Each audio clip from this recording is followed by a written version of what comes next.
Good morning. Good morning, Judge. Good morning. Are you Martin Casada? Yes, ma'am. That'd be me.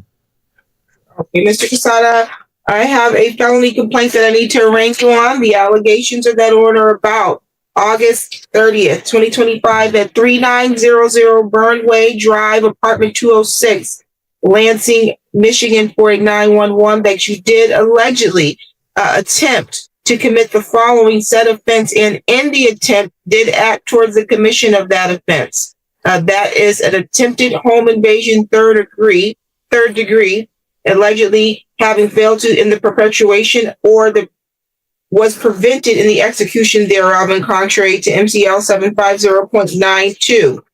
The allegations is that you did allegedly attempt to break and enter, or did enter without permission, a dwelling at 3900 Burnway Drive, apartment 206, while entering, present in, or exiting the dwelling, did commit a malicious destruction of a building less than $200, which is a misdemeanor, contrary to MCL 750.11A4.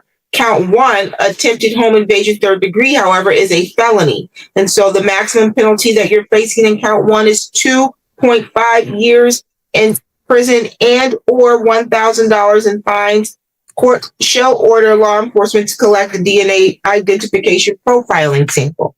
Count 2 is malicious destruction of a building less than 200, alleging that on or about August 30th, 2025, at the same address, 3900 Burnway Drive, apartment 206, in Lansing, Ingham County, that you did willfully and maliciously destroy or injure a building or its appurtenances located at 3900 Burnway Drive, apartment 206, that belonged to a Joe L.F. Chambers, and that the amount of the destruction or injury was less than... Welcome back, folks.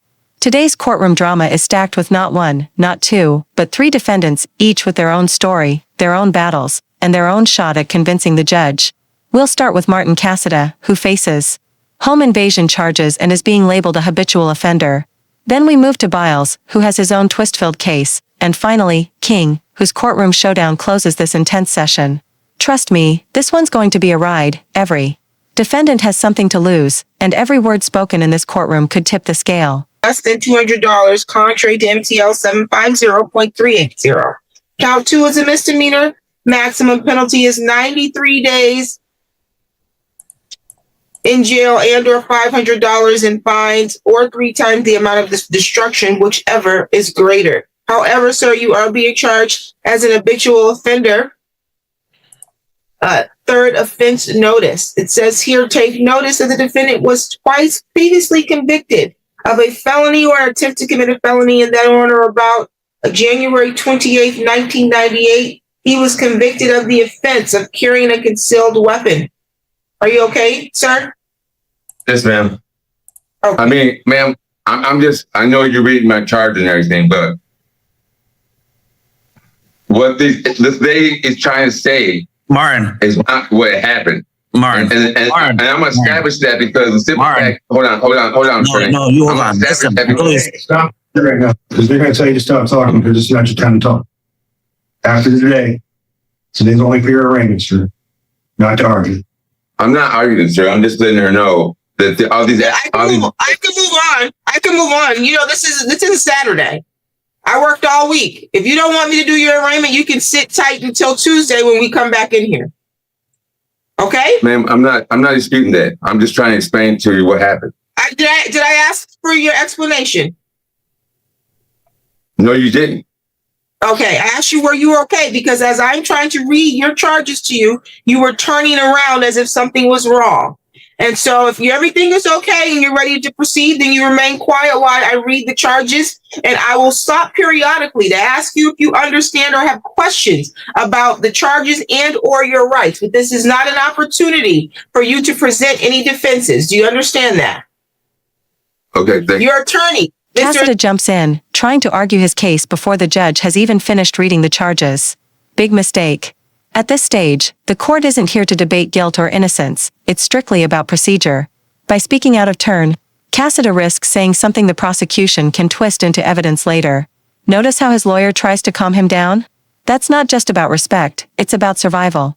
Judges hate interruptions, and prosecutors love when a defendant talks too much. Question for you, do you think defendants should stay silent, Or is it better to speak their truth, no matter the risk? Mr. Nid placed an appearance on the record on your behalf, and he's trying to counsel you because you have the right to remain silent, and anything that you say can be used against you. So he doesn't want you speaking or blurting out on the record without being properly counseled. Do you understand that?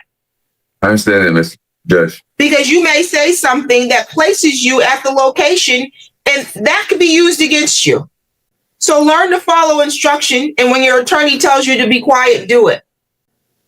Okay. You are being charged as an habitual offender. Third offense notice. It says take notice that the defendant was twice previously convicted of a felony or attempt to commit a felony in that on or about January 28, 1998. He was convicted of the offense of carrying a concealed weapon under MCL 750.227 in the 30th Circuit Court, Ingham County, State of Michigan. And that order about January 28, 1998, he was convicted of the offense of operating while intoxicated. Third offense in violation of MCL 257.6256D in the 30th Circuit. And therefore, the defendant is subject to enhanced penalties.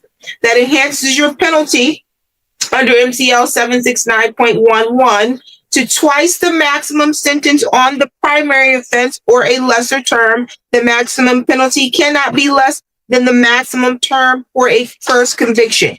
Do you understand the charge that was read and the maximum penalty as well as the habitual offender third offense notice, sir? Yes, I do, Judge. Okay. You have the right to remain silent. Anything that you say can be used against you. You have the right to plead guilty, plead not guilty, or stand mute. If you stand mute, this matter will continue all the way through the prosecution up to a jury trial. You have the right to the presumption of innocence. So you're innocent until proven guilty, and you can take this matter to trial, but you have the right before that to have a preliminary examination on count one because it is a felony. You have the right to have that preliminary examination within 21 days of today's date. You have the right to require the prosecutor establish on the record sufficient probable cause that a felony was committed, and then probable cause sufficient to charge you as the individual who committed the felony. Do you have any questions so far? Come on. Let me just interrupt. I don't think I received any criminal history for him either. Okay, I'm not sure why this is the second file I don't have a criminal history on. Okay. Nonetheless, you have the right to be represented by counsel. You have the right to have an attorney represent you at all of your court appearances, and the right to have an attorney represent you if you're questioned by law enforcement. If you cannot afford to hire an attorney, you can make a request to have the public defender's office represent you at the expense of the public. Do you understand that? Yes, ma'am. Did you want the public defender's office to represent you, sir? Yes, I do. Okay. The court will note that you're requesting representation through the office of the public defender. I'm also going to enter a plea of not guilty on your behalf.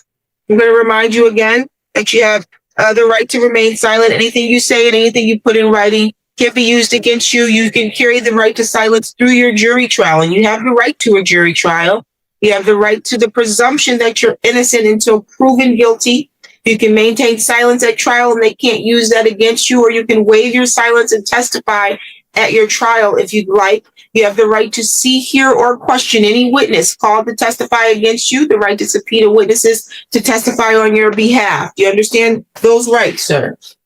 Yes, I do. You're currently scheduled for a probable cause conference before Judge Cynthia Ward on September 11th, 8 o'clock in the morning. You have a preliminary examination in person before Judge Ward on September 18th, 8:30 in the morning. Did you receive a notice to appear? Yes, I did. Oh, let's see. Are you currently employed? No, ma'am. I'm self-employed. Self-employed how? Landscaping. I got a landscaping business. What's your phone number? I don't have one. You do not have a telephone? Not at the moment. Are you on probation or on parole?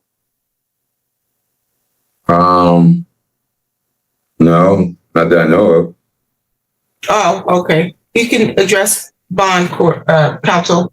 Aaron, I'm asking the court for a PR bond with GPS tether, and if the court's not inclined, a low 10% bond.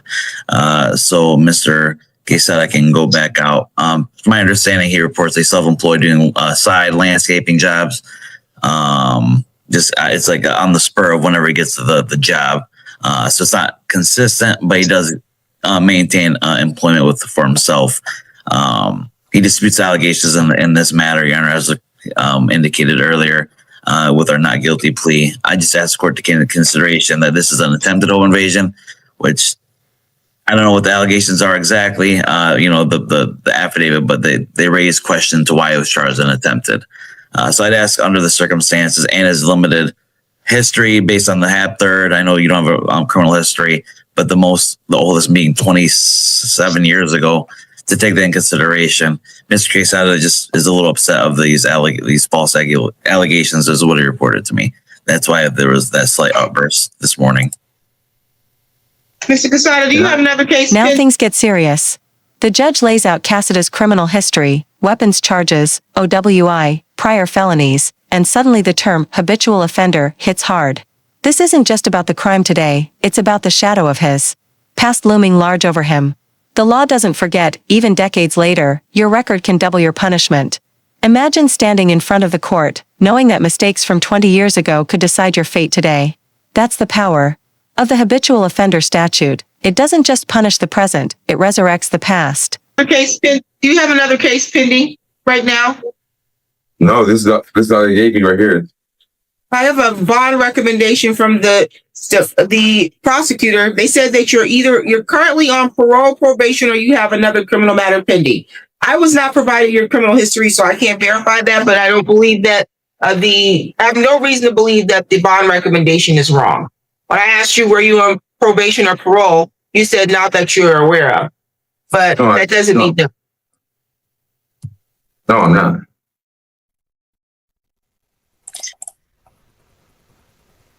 Is your office representing him on something else, Mr. Ned? I'm looking right now.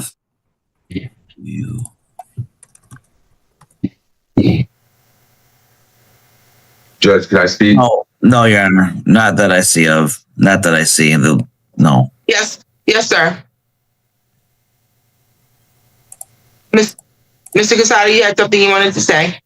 Yes, ma'am.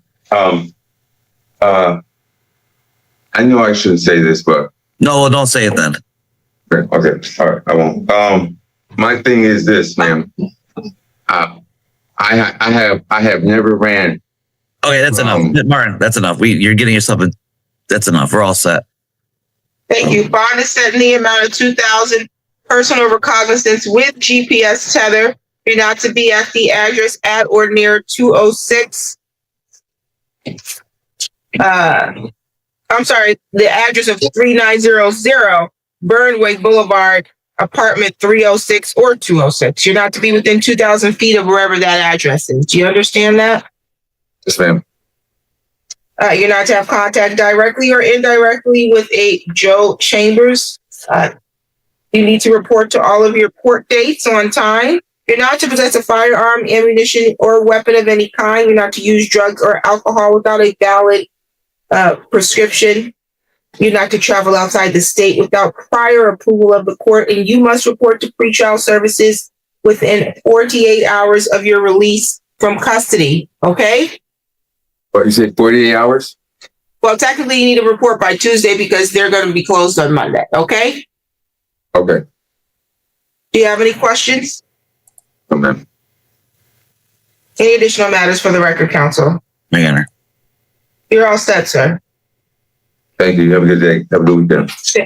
Same to you. Are you gonna have? Are we still gonna talk to you? No, you're all set, sir. So can I speak? Can I still have You're all set. word with you? You gotta wait for the rest of the people. Let's go. I'll try. I'll see if I can first. I'll try. This is the matter of the state of Michigan versus Shamrock Biles. Counsel appearance, please. Thank you, Your Honor. Good morning. Good afternoon. George Ned, Assistant Public Defender, on behalf of Shamrock Biles, for purposes of arraignment only.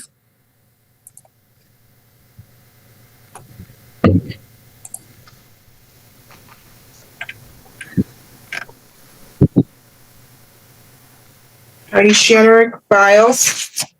Shamar, yes, ma'am. Ms. Shamaric, you said? Yes. Okay, Mr. Files, today was the date that was scheduled for an arraignment. I do have a felony complaint here. The allegations are that on or about August 30th, 2025 at North Grand River at or near West Willow, Lansing, Michigan, that you allegedly committed the act in count 1 of controlled substance possession of methamphetamine and ecstasy.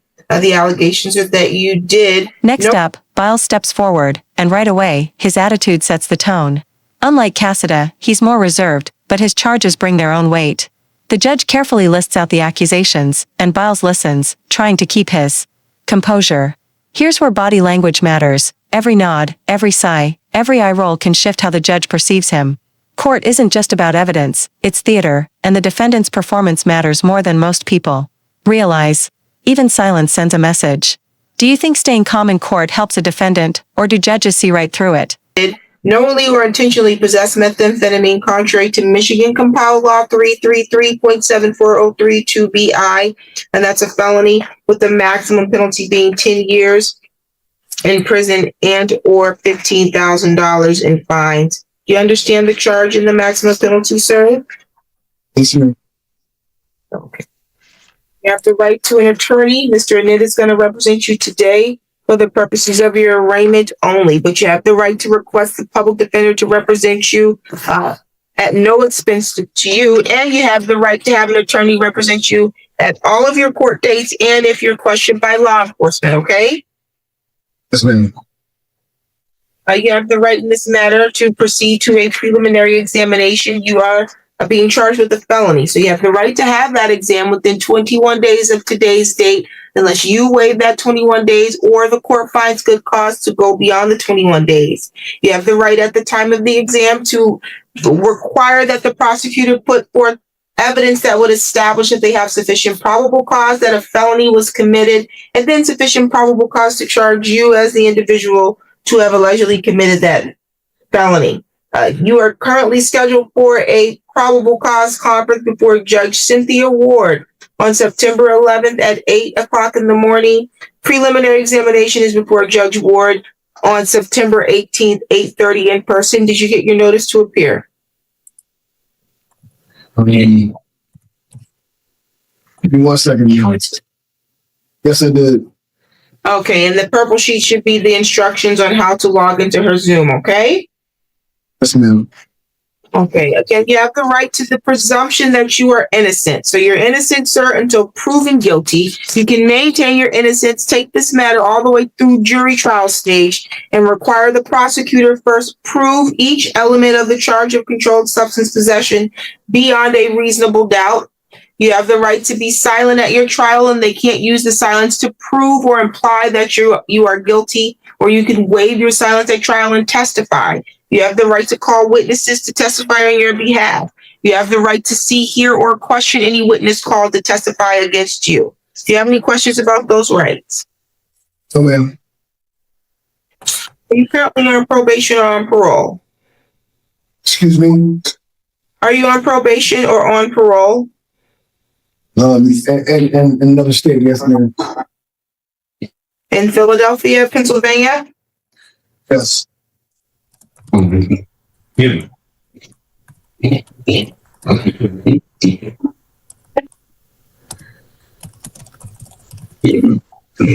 you on probation for?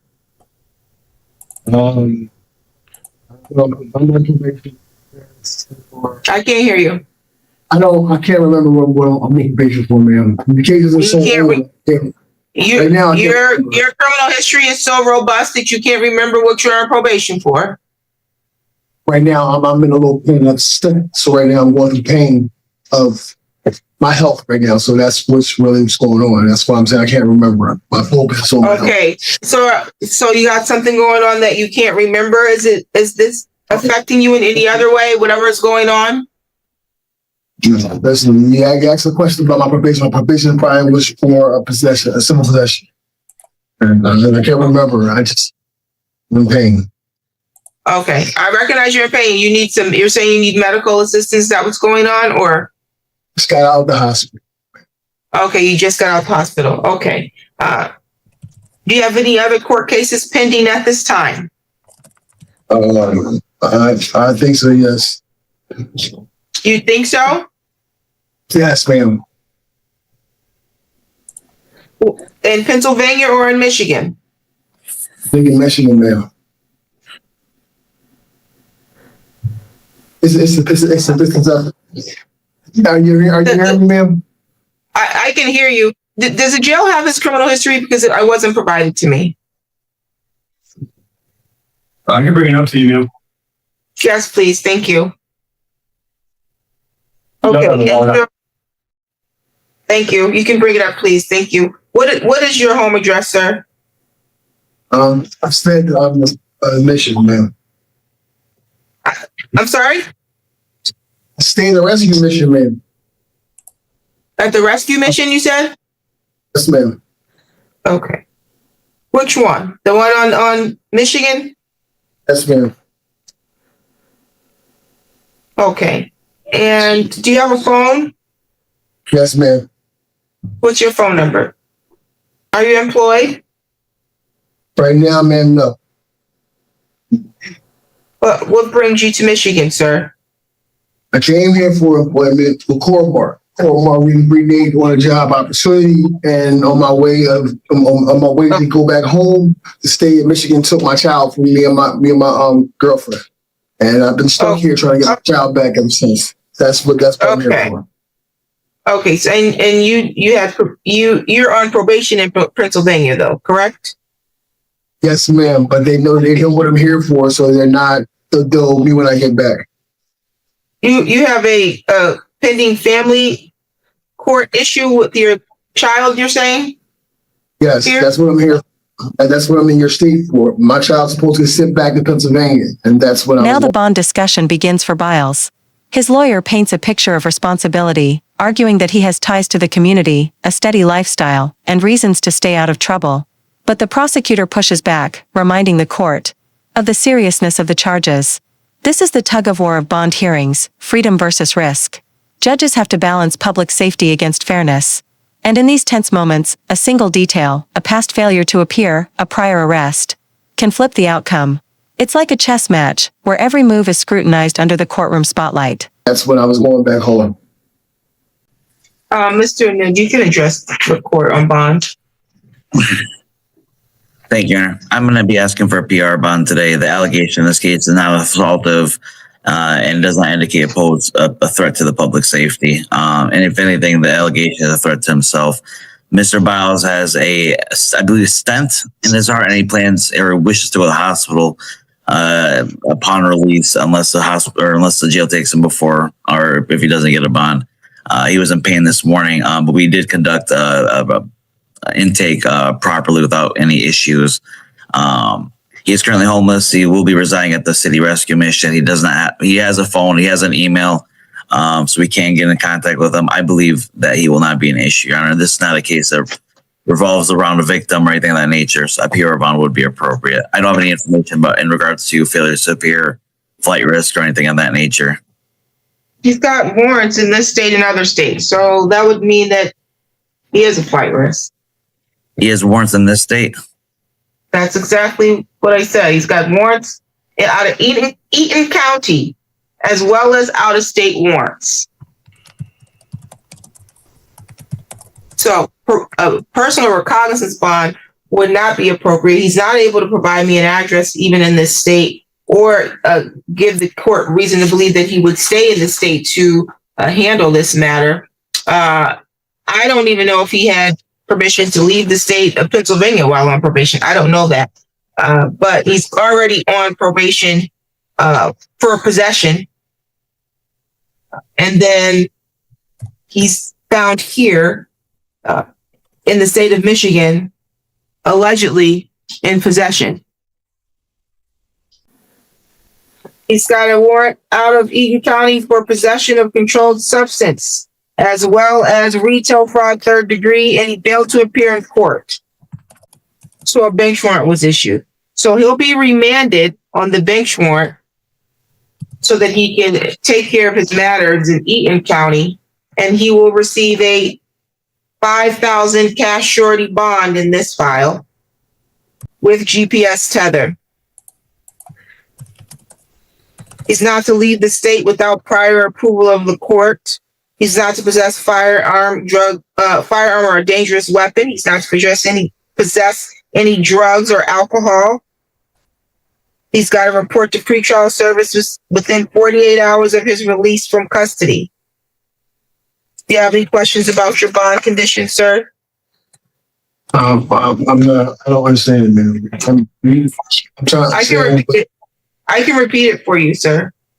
Your bond is going to be $5,000 cash surety on this, but only after you address your issue in Eaton County. So I'm remanding you to Eaton County, meaning you cannot be released from custody.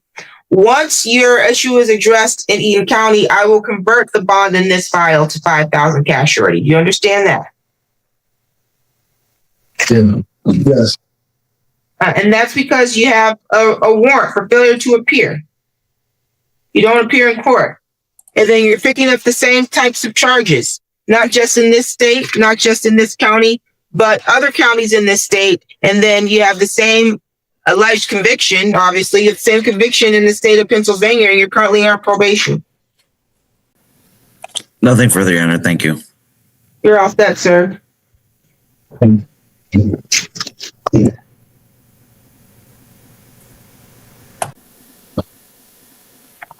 the record, in the matter of the state of Michigan versus Jamarquez King, and I have file number 20-03434. Appearance, please. Thank you, Your Honor. George Annette. Thank you, Your Good Honor. afternoon, Your Honor. George Annette, Assistant Public Defender on behalf of Jamarquez King for purposes of arraignment only. Your Honor, we did conduct an intake this morning for the Public Defender's Office and rendering a plea of not guilty at this time. Okay, you are Mr. Jamarquez King, correct, sir? Yes, ma'am, I am. Okay, I do have a misdemeanor complaint. It alleges that on or about August 21st, 2020, at the area of 704 West Kalamazoo Street in Lansing, that you allegedly committed the act in count 1 of domestic violence upon a Nadia Matthews, a resident or former resident of your household or individual with whom you had a dating relationship. And this was in violation of Michigan Compiled Law 750.812. The restitution may be ordered as this offense may have resulted in damage to another individual's property or physical injury or death to another individual. And that is a misdemeanor, maximum penalty 93 days in jail and or $500 in fines, and a consecutive sentence may be imposed under the law if the assault was committed in a place of confinement. Do you understand the charge, sir, and the penalty? I do, Your Honor. Okay, you do have the right to counsel. Mr. Annette has advised that you have requested the representation of the Office of the Public Defender for this purpose, so the court will note that.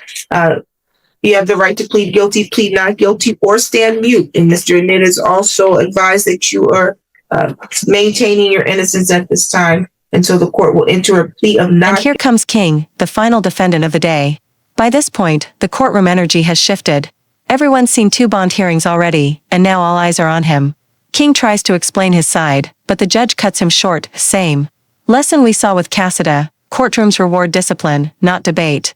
His lawyer steps in to control the narrative, but you can feel the tension. When the judge starts considering bond, the question isn't just, is he guilty? It's, can we trust him not to cause more trouble while waiting for trial? That's the real test here. Of not guilty on your behalf, okay? Understand. You are presumed innocent until proven guilty, and you can carry that presumption all the way to jury trial. You have the right to have the prosecutor first prove each element of the charge being brought against you beyond a reasonable doubt. You have the right to be silent at trial, and they can't use that silence to prove that you're guilty or imply that you're guilty. You have the right to call witnesses to testify on your behalf at trial or present evidence that you believe show a defense to this charge. And then you also have the right to confront and cross-examine in court any witness called to testify against you. You understand those rights? I do, Your Honor. You're scheduled for a pre-trial conference for Judge Stacia Buchanan on September 22nd at 2:30. You should have received a notice to appear and the Zoom instructions. Did you get those, sir? Yes, Your Honor, I did. Are you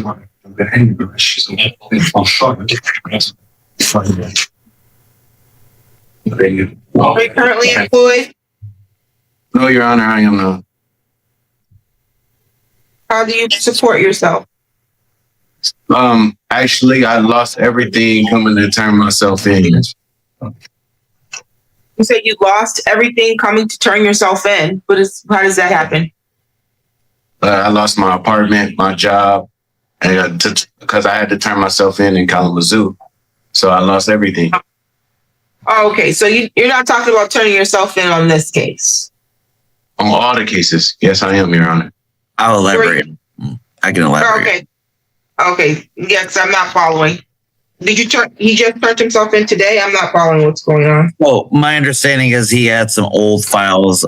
He turned himself in on when he was made aware of I believe a probation violation that stemmed maybe 4 or 5 years ago. Correct me if I'm wrong, Mr. King. Turned himself in, handled everything, got unsuccessfully discharged, but he's done with probation in Kalamazoo. He was found out about this, got transferred over here, and here we are, Your Honor, a 5-year-old case. Okay, yeah, well, just because the warrant sat for 5 years doesn't mean that it waters down the allegations. Let's be clear there. I do see in his criminal history that there was a probation that was revoked in Kalamazoo, that he was placed on probation, it looks like in 2018. I see that there was a 2019 case in the 3B district court that was bound over to the circuit court that does not have a disposition, so that I'm inclined to believe that has not yet been resolved. It looks like there was a 2019 and also in Kalamazoo motor vehicle case, unlawful driving away, that he got 18 months probation. I don't know if that was connected to the one that he was just discharged or revoked from, because it does appear that the time frames are similar on that. And then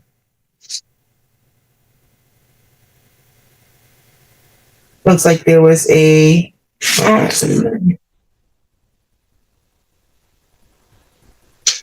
Kalamazoo on August 25th requested a warrant. You turned yourself in, sir? Yes, ma'am, I did. Or were you picked up on a warrant? No, I turned myself into the Kalamazoo County Jail Sunday night around 10 o'clock p.m. Okay, sounds good. And so that must have been the August 25th warrant requested on a 2022 file. And then there's this file that's been in warrant status since 2022. Nonetheless, you do have the right, again, to the presumption that you're innocent. You say you're unemployed, so you left your job so that you can turn yourself in on these warrants, is what you're indicating? Yes, ma'am, I did. And then, did you have a home address? I do have a home address now, yes. What is that? Is he going to be serving time in Kalamazoo now, or what happened when his probation was revoked, counsel? From my understanding, Your Honor, and Ms. King, correct me if I'm wrong, I think he just got a fines and costs unsuccessful discharge. With no further. No fines. I'm sorry. Hold on. I have no fines, no costs on that. I'm actually discharged from everything. They just time served. Okay. Due to the age of the case, as well as the fact that you turned yourself in on your warrants, the court's going to grant a request for a personal recognizance bond. Bond is set at $500 personal recognizance. There is a no contact order in place for the protection of the alleged victim, Nadaya Matthews, okay? Yes, ma'am. You're not to have contact directly or indirectly with her. You're not to be within 2,000 feet of wherever she lives, works, goes to school, or handles any of her business. You must report to all of your court dates. You should have received Zoom instructions, so you do have the ability to report to your next court date via Zoom, okay? Yes, ma'am. You do have the Zoom instructions though, correct? I don't know if you confirmed that. You did get Yes, that? ma'am, I do. Okay. Yeah. Right. Also, while out on bond, you're not to travel outside the state without prior approval. You're not to possess a firearm, ammunition, or weapon of any kind. You're not to use alcohol or drugs without a valid prescription. And again, you need to report to your court dates. Do you have any questions at this time? No, Your Honor, I do not. Any additional matters for the record on this file? No, Your Honor, thank you. Thank you, sir. Yep, have a great day. Same to you. And that's a wrap on today's marathon courtroom session. 3 defendants, 3 different stories, and 1 judge holding the line. From Cassada's fiery interruptions to Biles' quiet tension and King's uphill battle, this courtroom reminded us of a hard truth. Justice isn't just about laws, it's about timing, strategy, and perception. One slip of the tongue, one bad impression, and your freedom can vanish in an instant. So, what do you think? Which defendant handled their moment best? Drop your thoughts in the comments, hit that like button, and don't forget to subscribe for more jaw-dropping courtroom breakdowns.